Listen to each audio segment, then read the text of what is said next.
Good evening everybody, my name is Vladan and you are watching Smokinya Show. My tonight guest is Tihomir. Hi there Tihomir, how are you? Hi, I'm good, thanks. You? I'm good also, thank you for asking. So Tihomir, how was the idea of Smokinya Foundation born? The idea of Smokinya Foundation was born very many years ago, even before it became a foundation. Somewhere in 2013-14, I got inspired and I made a WordPress blog, free website with content regarding youth mobility. Back then it was Youth in Action, and eventually it became the program very well known as Erasmus+. And it was rather informal blog, and for a couple of years it was going on and a lot of content was created, a lot of projects, and the purpose of creating this content and promoting those projects was to send young people from Bulgaria to educational mobility to different countries all around European Union, but not only. Sometimes we were sending people to countries outside of EU. And eventually, after me working and learning and myself participating in many courses, also working with and for different Bulgarian NGOs, at some point it naturally became clear that I want to create something of my own, which is more real, more formal. And at the end of 2015, the process of registering Smokinya Foundation started, and eventually at the early spring in April 2016 it was officially registered, and since then we have Smokinya Foundation as an official non-profit organization, registered and doing educational, social, youth projects. So more than 5 years ago something called Smokinya Foundation was registered, but what is exactly Smokinya and why this name? What is the meaning behind it?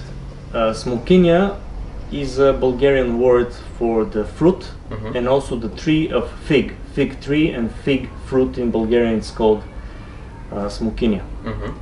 And back then when I first started the blog, I was thinking, okay, I want to give it a name, but what kind of name, I don't know. And I definitely didn't want, I knew what I didn't want. I didn't want to give names in the direction like blog for educational mobility or institute for this and that. I wanted to put something more different than other names of initiatives like this or organizations like this. And eventually, after thinking and deciding, at some point it hit me that why not call it the name of a tree and a fruit, and somehow I ended up with Smokinya. And also Smokinya, or fig trees and fig fruit, has a lot of deeper meaning. It is very philosophical also for people who are interested. So somehow we ended up with this name, and in big lines, Smokinya is a symbol for wisdom, something new, something which is also spreading this wisdom, knowledge, and pretty much also from biological point of view, it's also interesting. There is something called mutualism, when my existence is codependent on your existence, and together we make it work for both of us. In the context of Smokinya, or fig as a fruit and a tree, there is a perfect example from nature and from biology that it's about coexistence and the so-called mutualism. There is this fig wasp that, in order that this wasp continues its generations, it enters the fruit of fig and it lays its eggs inside, and eventually the, let's call it mama wasp, after laying the eggs, her life is finished. But within the fruit of fig, those eggs hatch and hundreds of new wasps continue their life. So this is the meaning of mutualism, when one thing supports the other thing, and also at the same time these fig wasps, they help for cross-pollinating the Smokinya fruits, because it's a bit interesting. The fruit of fig is both a fruit and a blossom. So inside it has all these parts of the usual flowers which are outside and open. So it's simply the difference is that it's closed. Okay, so vision of Smokinya Foundation is? Yeah, so in this context of codependence and co-living and mutualism, also the vision of the organization is to contribute in creating a world that works for everyone out of love, care and cooperation. So in these recent years that you mentioned, in between creating and forming first informal organization, then creating a formal organization, you said that you sent some people abroad, but also you hosted more than few training courses. Can you tell me something more about that? Yeah, over the years, under the Smokinya brand, let's call it, even before becoming a foundation, as an informal group, and then after it became an officially registered organization, we managed to send somewhere more than 450 people to educational mobilities all across Europe and some countries nearby Europe, like Israel, islands like Tenerife, for example, Georgia, Ukraine, these countries which are pretty much related to be or referred to be neighboring EU. And since Smokinya Foundation is established, a lot of work was put and a lot of projects were designed and written and submitted. And when we were lucky and when we did our work well and our projects got approved, we also hosted projects, meaning that we hosted educational mobilities between 8, 10, 12 days here in Bulgaria, where people between 18 and 30, 35, sometimes as old as 45, 50 years old came to learn certain skills or methods. And pretty much, long story short, since 2016, when the foundation was established, as of today, 2021, we have had 11 projects ongoing. Some are closed and also some are still ongoing. 11 projects. Okay.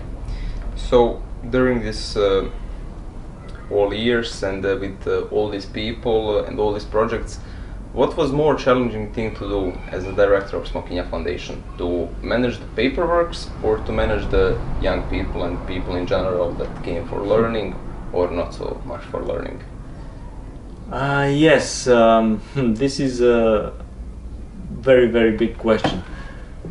My desire and my inspiration to start in the first place was to spread this opportunity for young people in Bulgaria to go abroad, learn something, come back, use it in their life, whether if they're studying or working something. And this was the idea or my inspiration back then, that this is what I want to do, to create these opportunities, to give space that many people go, learn, have this inspiration and very nice experience just like I did.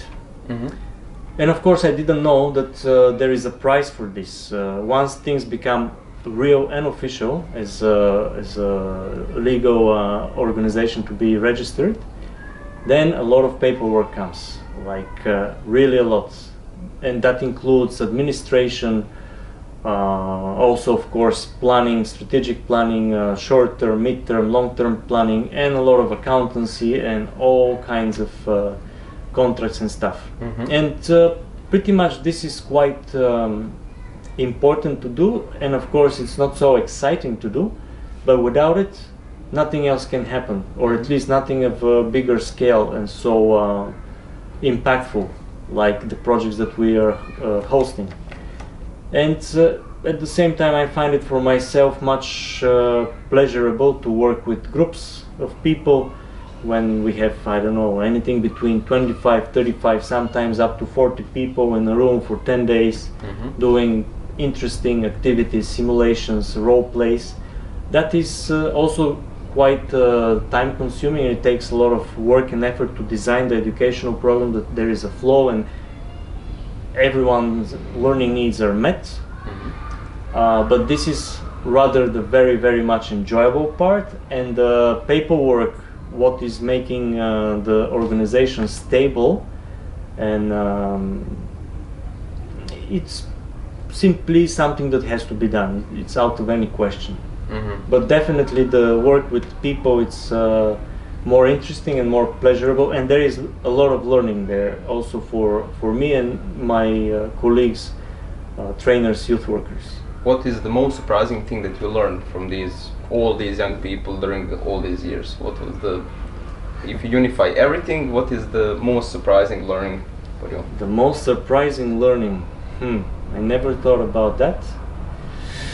But if I flip pages in my mind about the past, the most surprising thing, which theoretically I knew it like how to say it, like a theory, but every time, even though I know it, every time I'm surprised how much people can be creative, how much unpredictable they can be, and how much great things can appear when context is created for learning.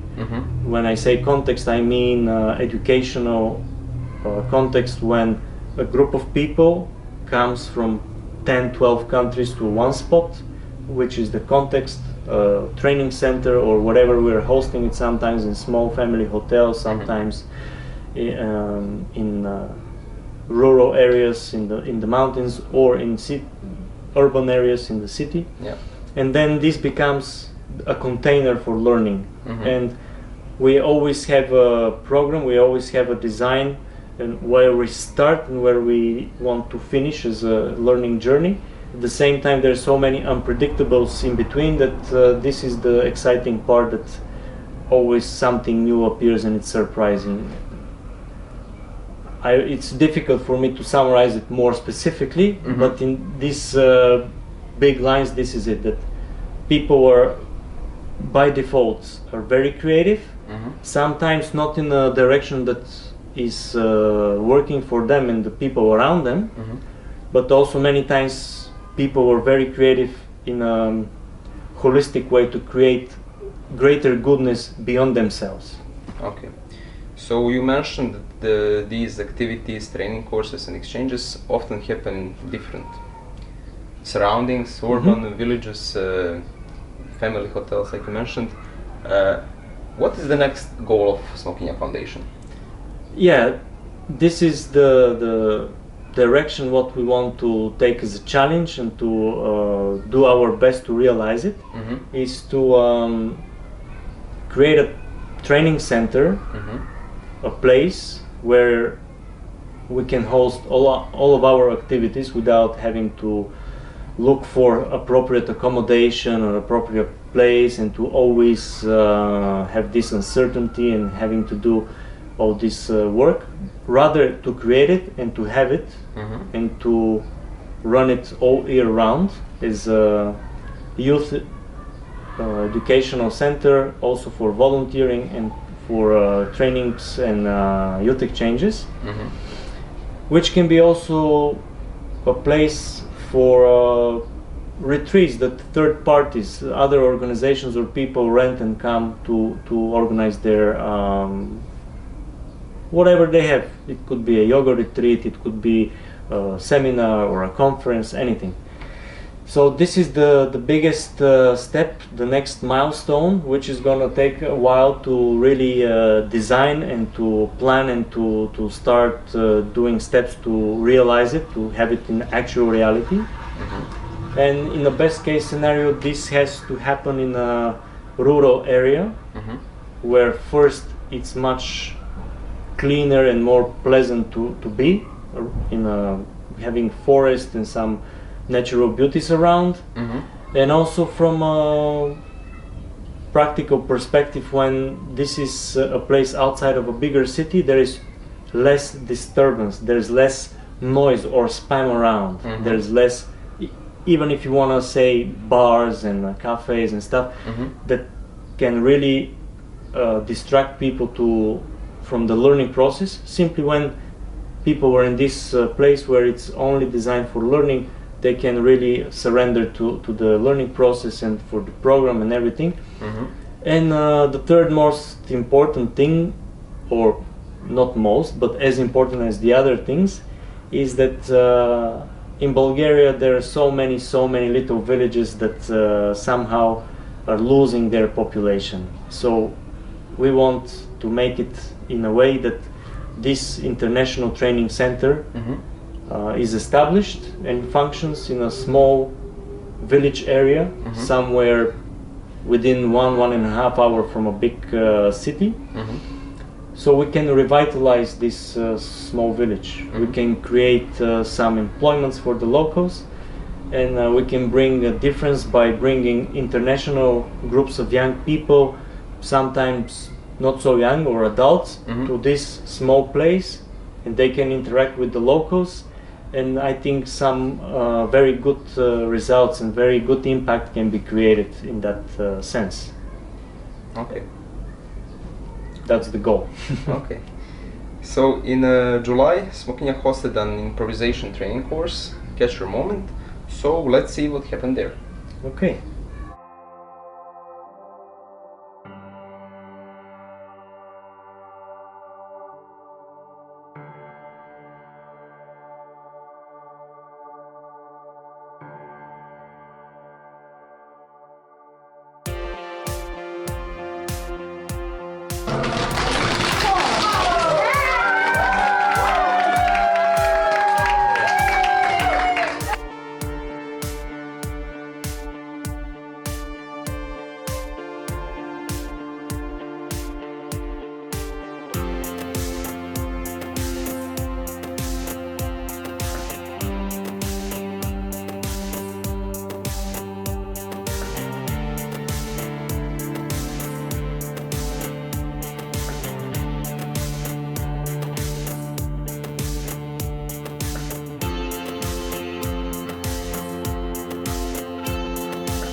Co-creating, okay?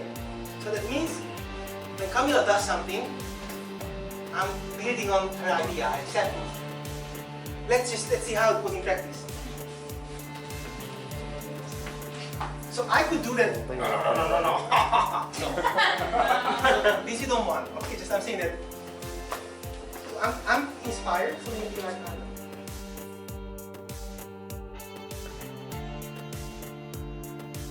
The full video is available on our YouTube channel, and the question for you, Tihomir, is what do you think about improvisation in general?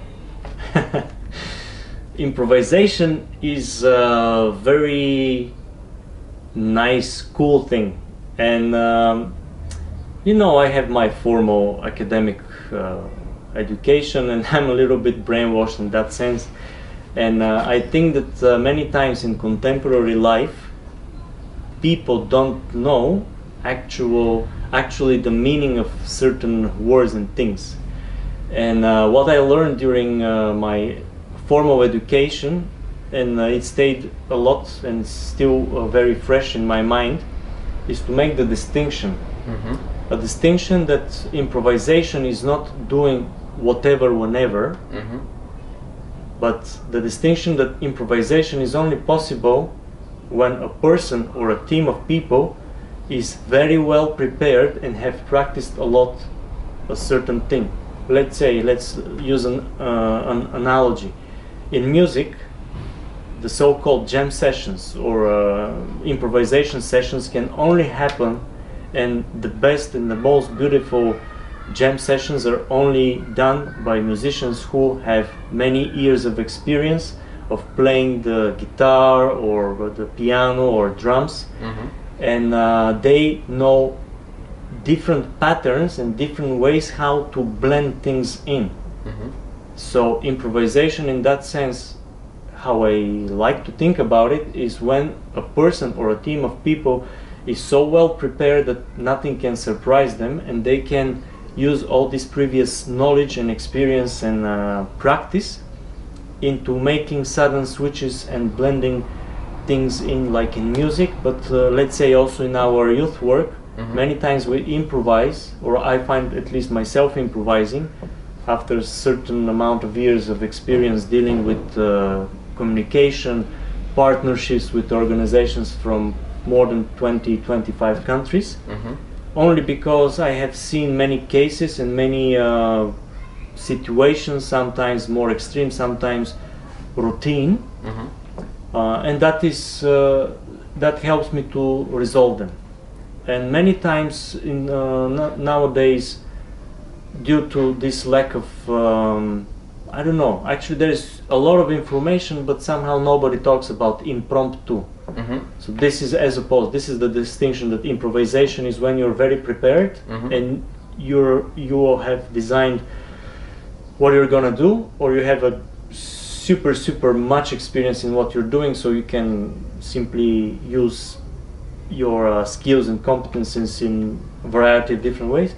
And impromptu, as opposed to this, is when you are really unprepared and there is something really unexpected happening and you need to solve it creatively on spot. So that's a distinction, and this is what I think, that there is a little notion, and I like it.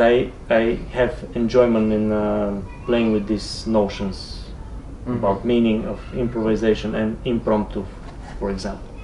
So what's your way in everyday life and in the stuff with the Smokinya Foundation?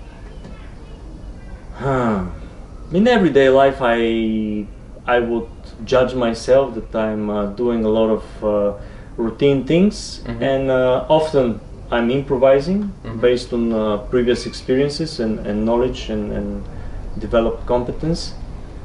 But there are times, a few times a year or once every 1, 2, 3 years, when absolutely unexpected, unpredictable new situation arises, and then there should be another level of another level of thinking and acting to resolve it, when there are some a little bit more serious and emergency kind of situations. Okay, so Tihomir, thank you so much for being with me here tonight. Thank you. We are now going to see what Smokinya team did in July and what is the plan for the next few weeks. Thanks. Preparations for the longly awaited Catch Your Moment improv techniques training course finally paid off, and we call it a success. 30 participants from more than 10 European countries gathered in Plovdiv and learned a lot of valuable skills. We are currently seeking participants for multiple youth exchanges and training courses in Greece, Italy, France, Czech Republic, Romania, Austria, Hungary, and other European countries. Be sure you catch your opportunity to spend up to 2 weeks abroad learning about the environment, self-development, climate, and much more. Smokinya Club is now establishing as a weekly event. Every Thursday at the location of Smokinya Foundation, Beethoven Street 12, Plovdiv, we organize interesting activities, and we plan for further initiatives that will happen in the upcoming weeks. Join us and discover people from several different countries with different ideas and passions. every Thursday at 6 p.m. At the beginning of the month, European Solidarity Corps volunteers participated in an on-arrival and midterm trainings in Sofia, organized by the National Agency of Bulgaria, where they had the opportunity to learn more about volunteering, ESC programs, but also to meet international volunteers in Bulgaria. If you want to go abroad for a few weeks, or even for a year, feel free to reach out to us. In the upcoming weeks, we will continue to publish new opportunities all around Europe, so be sure you follow us on our social media and also subscribe to our newsletter. If you want to find out more about opportunities all around Europe, follow us on our social media, subscribe to our YouTube channel and to our newsletter. Links are in the description below. This was everything for tonight and for the first season of the Smokinya Show. Big thanks goes to everybody who participated and contributed in creating 6 episodes of Smokinya Show with more than 3 hours of content, and thus making the first season of Smokinya Show possible. Thank you. Have a nice evening.